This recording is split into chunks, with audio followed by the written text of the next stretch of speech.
好，呢個等咗好耐，終於有特價啦！無倉798，前幾日觀塘仲有幾盒，咁呢盒係暫時我覺得做得最精細嘅，仲靚過 PG。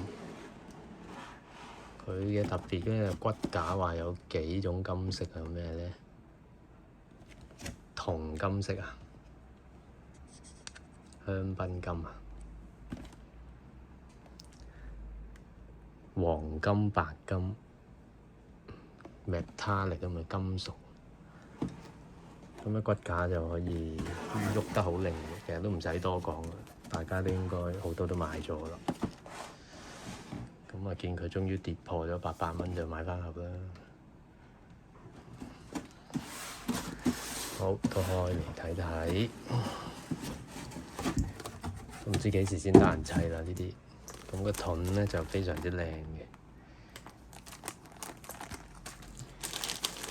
呢個就係背脊嗰啲浮油炮等等啦。而家影咧就係偏黃嘅，我現實睇就橙銅色嘅。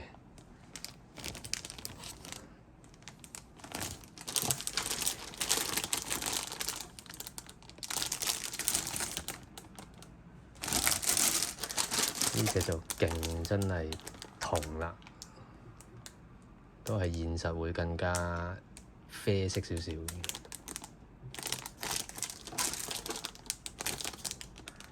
咁呢個又係咧，影出嚟係偏黃嘅，實際係橙色少少。呢扎就唔係套倒返嚟嘅啦，呢隻係普通嘅，都算係金色嚟嘅。咁佢就送咗水貼㗎啦，已經。咁變咗買唔買都得。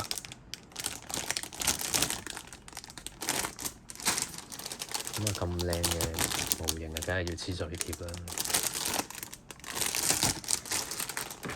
浮油炮組件就幾靚。咁有啲人就去買 K 牌子嘅，連埋光之翼嘅套裝啦。咁我都仲諗緊買唔買啦。係就係好靚，但係佢又唔係好似 PG 咁，淨係得浮油炮同個頭嗰隻眼，即係個身嗰嗰啲機師位附近啊，嗰啲噴射器啊、炮口嗰啲佢又冇着燈啊，我覺得爭啲嘅，兩嚿水買劈嘢，即係睇我個片都知，之前嗰個 PG 嘅獨角獸嗰個佢真係乜都包啦，佢都有包個地台喎，幾好啊！可以或者唔玩燈都買個光之翼加浮油炮咯，幾廿蚊有得玩。個光之翼都幾靚。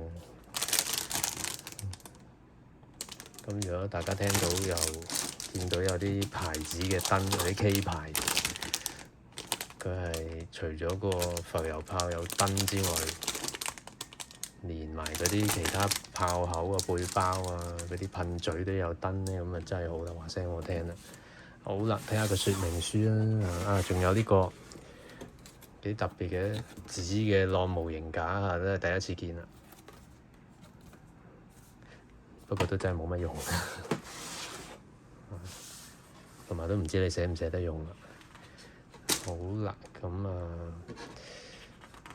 個說明書。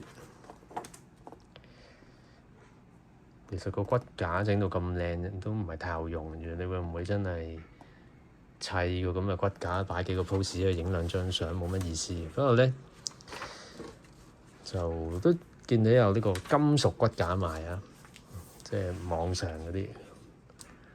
咁但係如果你唔係要玩嘅，我覺得買嚟都冇乜用啊，擺喺度都係好似 PG 咁企喺度嘅，擺兩個 pose 咁，我覺得呢個應該都夠嘅，所以都冇乜需要買。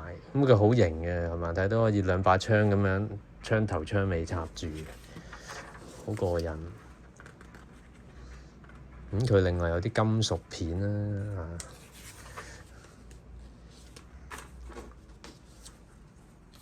我覺得佢叫做係咪啊 MGEX 就係將 PG 嗰種嘅精細擺咗喺個 MG 度，同埋就叫咩 metallic 嘅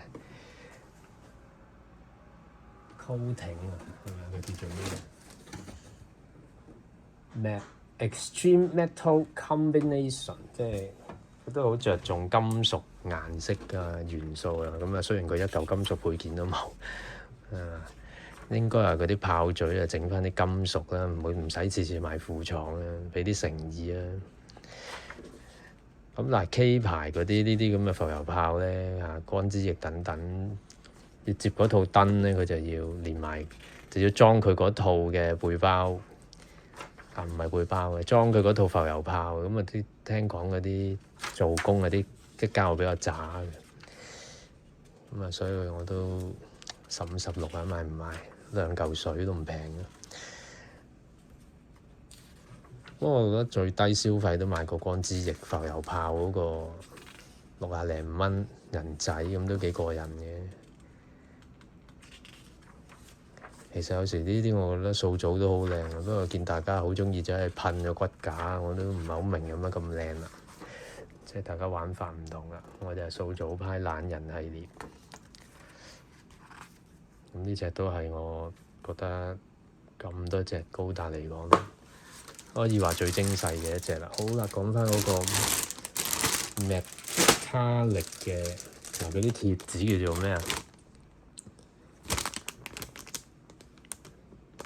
即係啲貼紙都話有反光，有啲質感嘅，佢話都唔係平時 cheap 地，但係其實我都分唔到同即係比較反光咯，同平時嗰啲膠貼紙我都唔知有乜分別，係嘛？咁頭先應該有一個叫做金屬片嘅，咁再睇多次。揾唔到喎，返嚟啦，係啦，呢啲叫做金屬嘅片啊，唔識講啦，即係應該都幾靚嘅。咁我覺得呢啲 MG 有埋個台真係好有誠意啊，雖然個台都唔值錢。應該用個原裝嘅台加埋頭先講個套，可以呢啲窿插埋嗰啲浮油炮啊，咁都幾靚。咁新版嗰隻白雪雪嘅6000幾蚊咧，就真係唔會買啦。好，就咁。